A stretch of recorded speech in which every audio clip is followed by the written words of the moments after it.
leveling the playing field.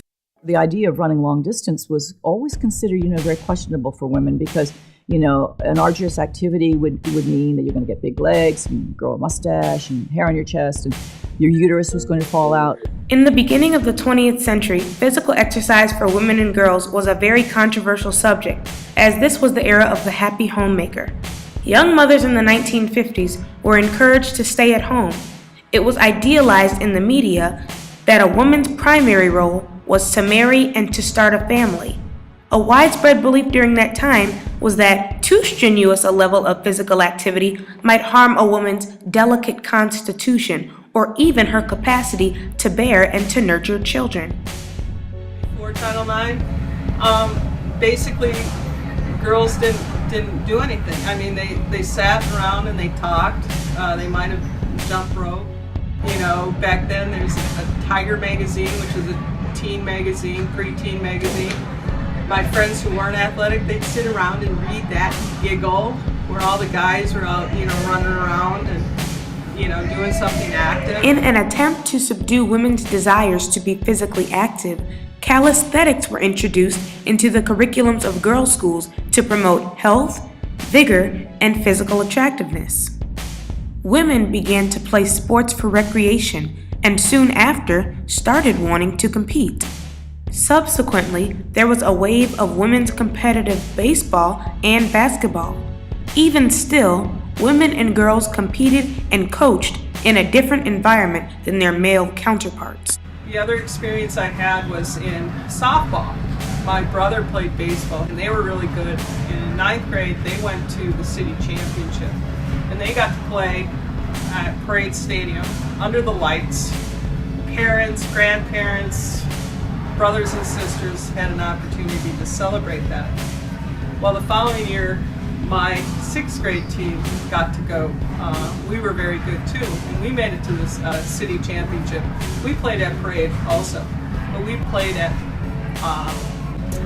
it was Monday morning at 8 o'clock in the morning. So who was in the stands? The coaches, parents, Aunt Rita, and Aunt Rita's 4 daycare kids. And I think Grandpa Ralph was also in the stands. Despite unfair conditions, women continued to stay on the fields, courts, and arenas, participating in a wide variety of athletics. There were occurrences of women competing in traditionally all-male tournaments. This was the case of Babe Didrikson Zaharias. She was the first woman to ever play in the PGA golf tournament. Another case is that of Catherine Switzer.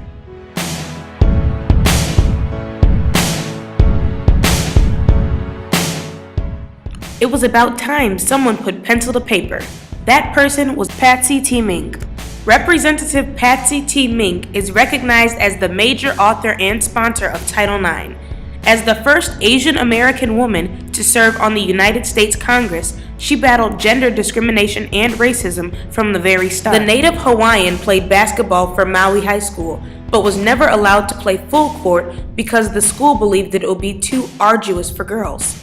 After her college years at the University of Hawaii, Mink applied to medical school but received 12 rejections due to what she believed to be gender discrimination. She then decided to opt for law school, but continued to face sexism when she was denied a job at a law firm because she was a married woman. She tried to start her own practice, but government officials only allowed residents of Hawaii to take the bar exam.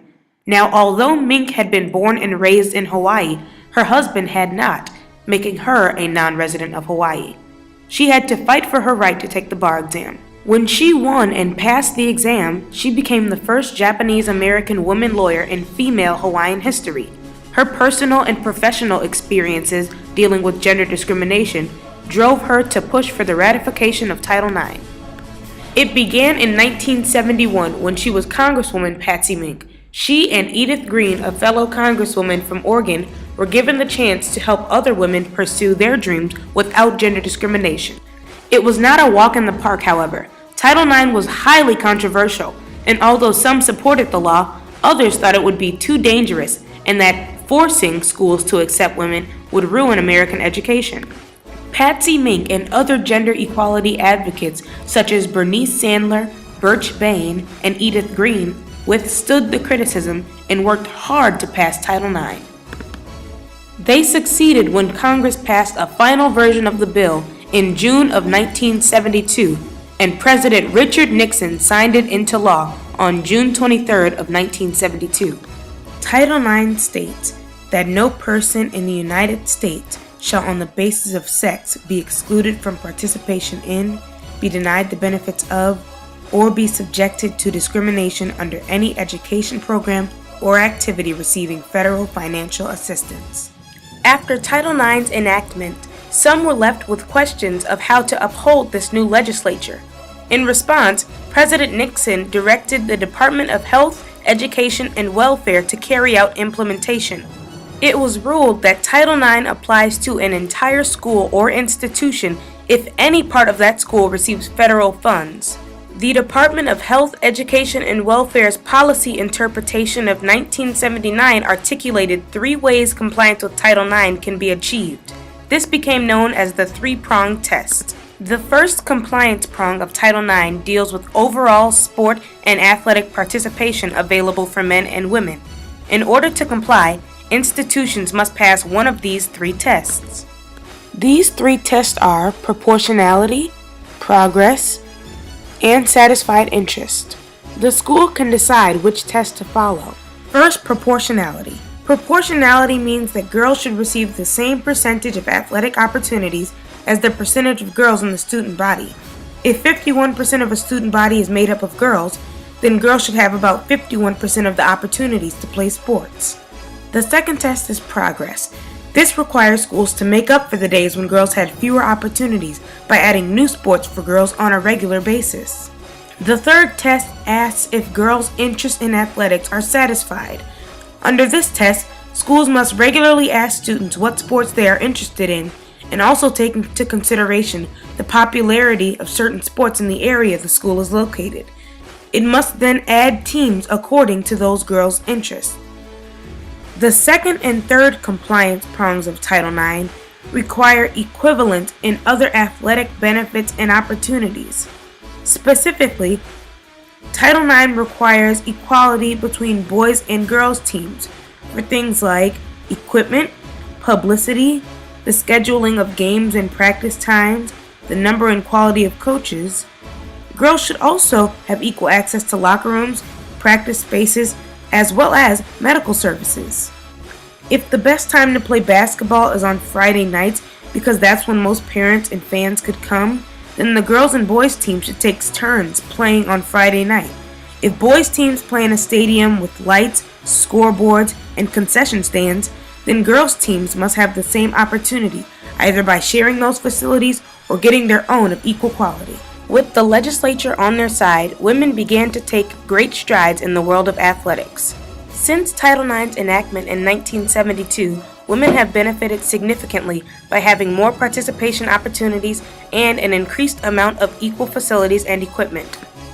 Studies have shown that girls who play sports tend to do better in the classroom, they earn more scholarships, and they tend to have healthier relationships. Girls who play sports have a certain swagger about them, a certain confidence about them. They know that they want the ball. They want to make a difference.